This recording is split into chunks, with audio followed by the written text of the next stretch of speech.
Hi, this is Linz from Sweet Natured, and this is our Enchanted Princess full cruise review. As always, I'm joined by Maggie. Hello. Hello, who put the video together, and this is my first time watching, so let's see what we can see.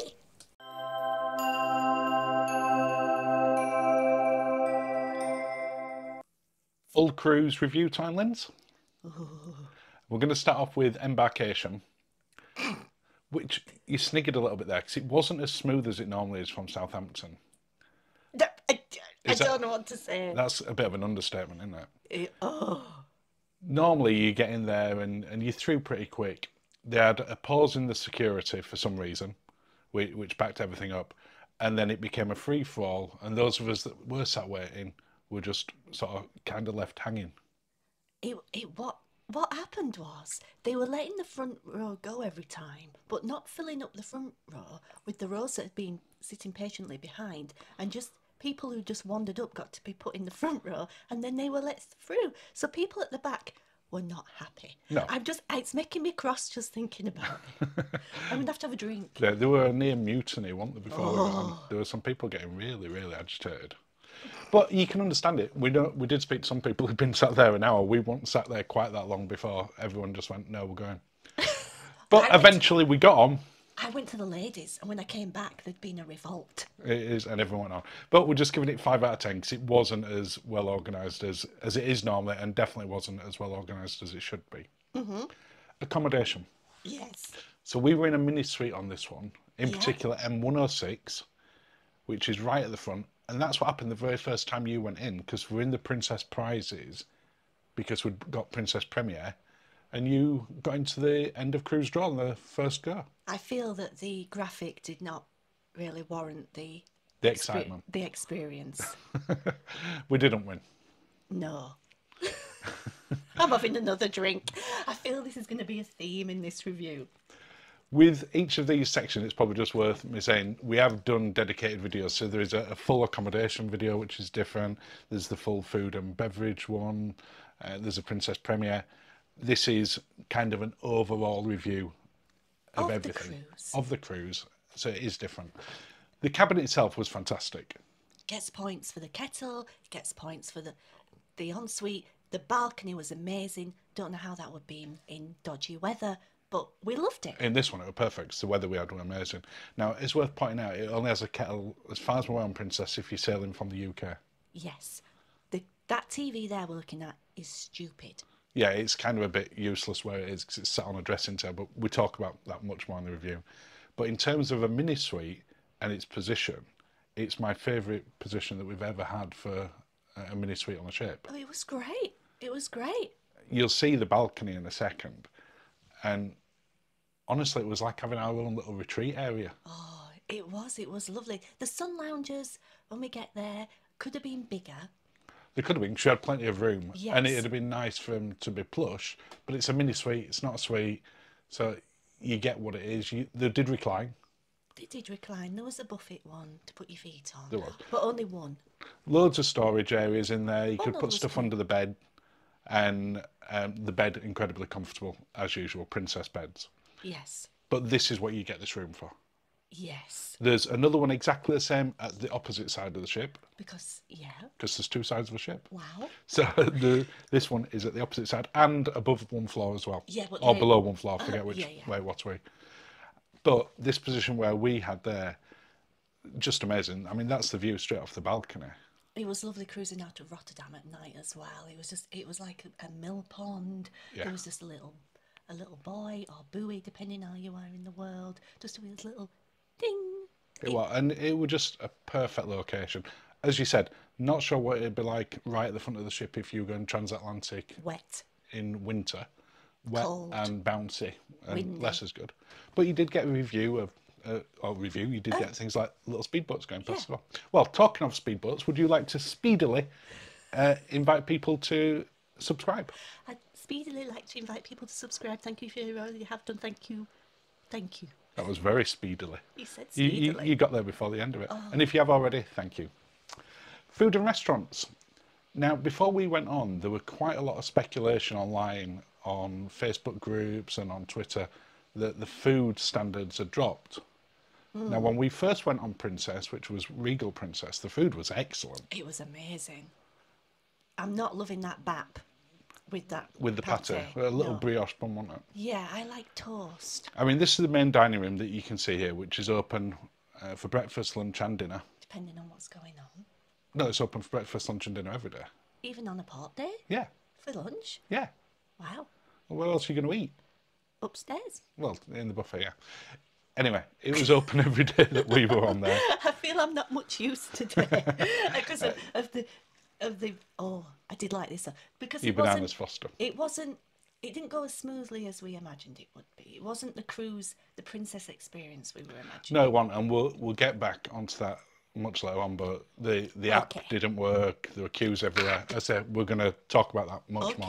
Okay. But the food itself is something that traditionally you've been able to rely on a princess cruise. Celebrity level. Celebrity and princess, for the longest time, people talk about them in the same sentence. Yeah. They will compare them like and like. I have to say, I don't think you can anymore. I don't think people will. No. If you honestly went on sort of Princess at the moment and then went on certainly one of the newest celebrity ones, which are more expensive, let's be fair, but you're not going to compare the food anymore as a direct comparison. No, you're not. Yeah. It's not that the food was bad. What was that? Was that a sausage roll? What was that? No, it was my breakfast. It was a sausage. You haven't got your glasses on. Just a breakfast sausage and eggs and bacon and beef. But as I say, it's not that the food was bad. It was just very average. Yeah. There were some great meals. Crown Grill was excellent. The World Fresh Marketplace was absolutely fine. Yeah. Plenty of choice. Yes. There was nothing that stood out that you went, wow, this is the most amazing buffet ever. But it had great selections of gluten-free, vegan, vegetarian. Yeah. There was something you could always find that you fancied. I don't know how much it changed though for those dietary requirements. No. But there was a lot of choice. Yeah, there was. And we are back to full self-service again now. Yes. So people were just there getting whatever they fancied. Tonguing themselves. What do I mean? What, tonguing themselves? Using You the mean tongue. getting their own food?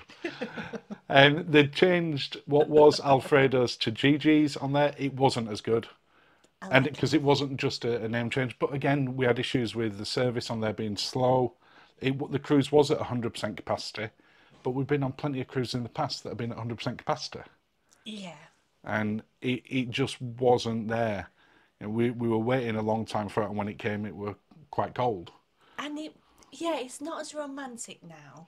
I mean, it was nice. Don't get me wrong, it was nice, but it wasn't as romantic as Alfredo's on Regal. Now, Crown Grill, the opposite to that, was actually a much better experience than our first Crown Grill experience. It definitely was. We weren't going to go in there on this cruise, but we had the Princess Premier package, and you get 2 cruise credits on it. What am I doing to that soup? You're devouring it. Oh. But on our last experience, people said you must try it again because it is a lot better than what experience you had. And we're glad we did our. Yes. You do like that black and blue soup, do you? I do, and the desserts are always quite heavy, I feel. After you've had a big steak. Yeah, I feel they could do a lighter dessert. It was very nice. Elba's on the tables, Lindsay. Oh my goodness. Terrible. Now, Ocean Terrace was the other standout meal that we had on there. Oh, for the sushi, yes. But it's a really often forgot about little spot because it's in the middle of the atrium decks. I think deck 7. It's hiding in plain sight. It is because it's between. It literally sits in the middle that people walk past thinking it's a little mini bar. Yeah. And it's all cooked, or all prepared rather, freshly in front of you. Yes. You can chat with the chef, which we did, and just really, really tasty. I loved it. I loved it. In fact, we were quite sad we'd only been once, really. We were. Some people might have only been to maybe one of the high street sushi ones, or had something from a supermarket or something like that in the past. It's a very different experience. Definitely. Look at that. We've got caviar on top of the roll. I know. And this entire meal for both of us only cost £28. Only. Yeah. Well, I know for a 5-star sushi, like proper. Yeah, I mean, good value. we've eaten at things like Sushi on Celebrity, and that were £50-60. Yes. So it was good value. One of the other little, I won't say as hidden gems, because it's in the middle of the pool deck, right next to the main pool. Yeah. But is the Salty Dog Grill and the Sliced Pizzeria.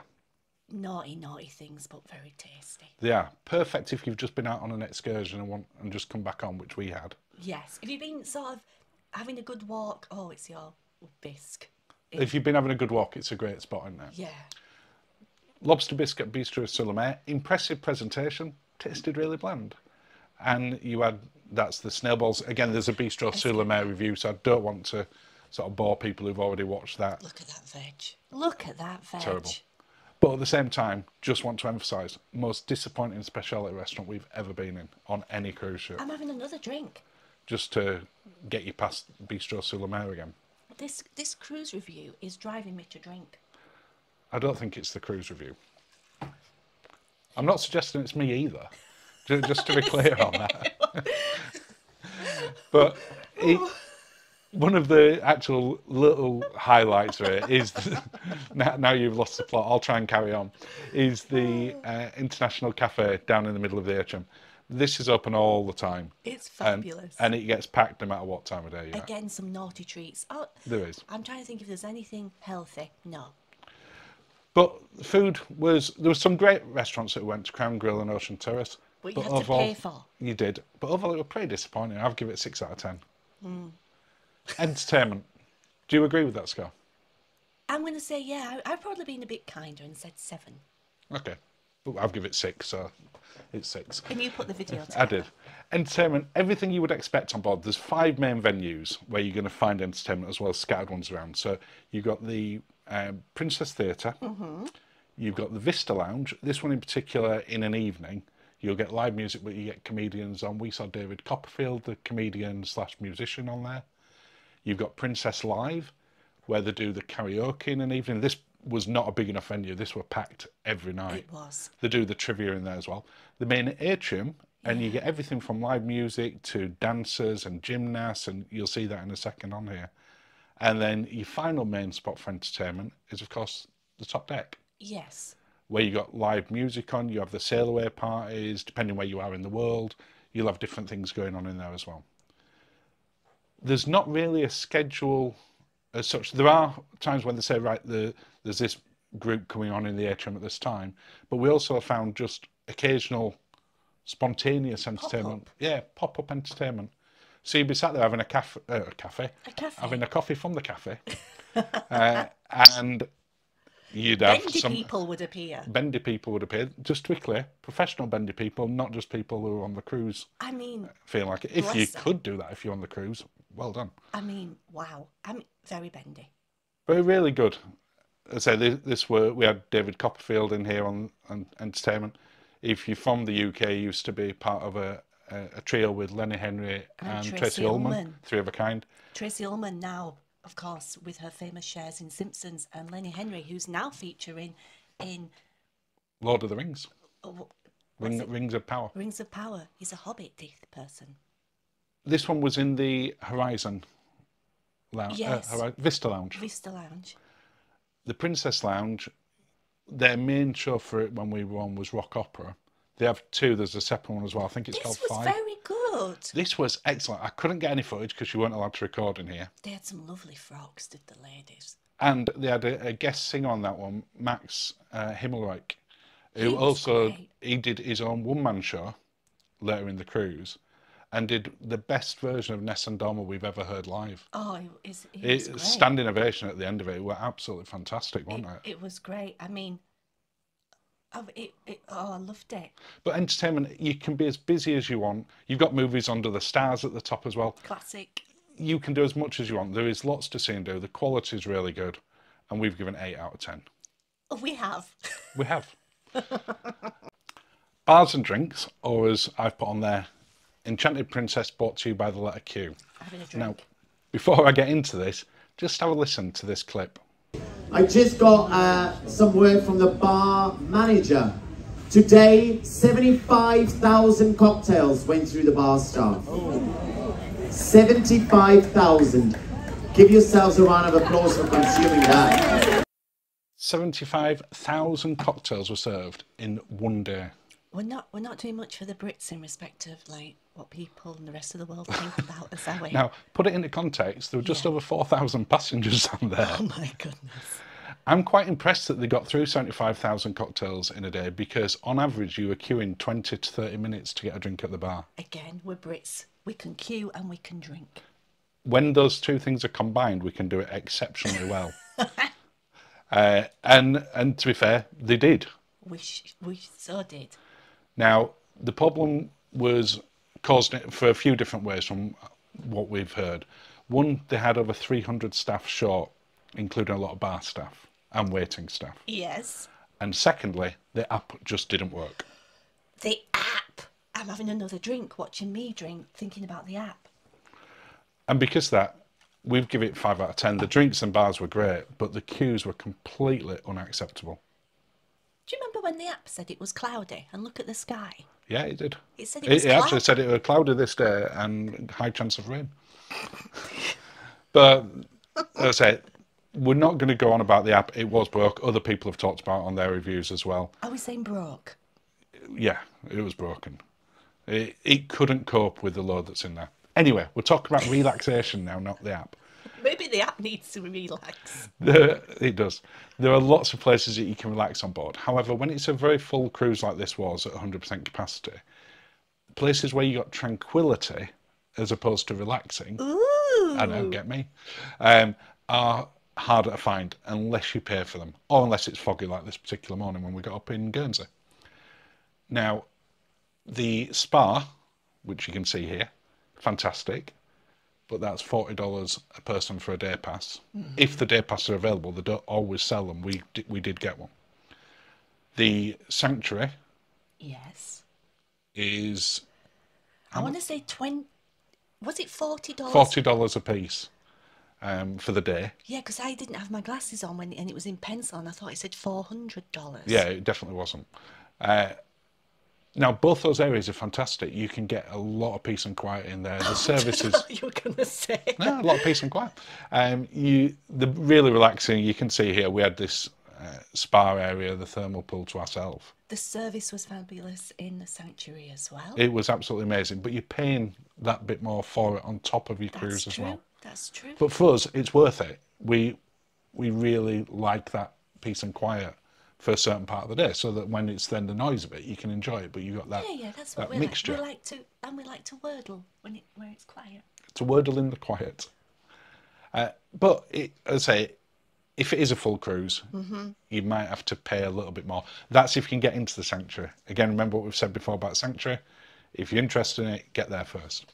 But overall, it wasn't as good as our previous Princess cruise. It wasn't. I'm hoping that once they get the staffing issues and the app sorted, it will be back to previous Princess. Yeah. So we've given it a 6 out of 10. We have? We have. Which I think is a fair score with the issues. And that's the end of another video. Oh my goodness. Well, cheers, Marky. Cheers, Lance. And thank you for watching, and have a lovely day.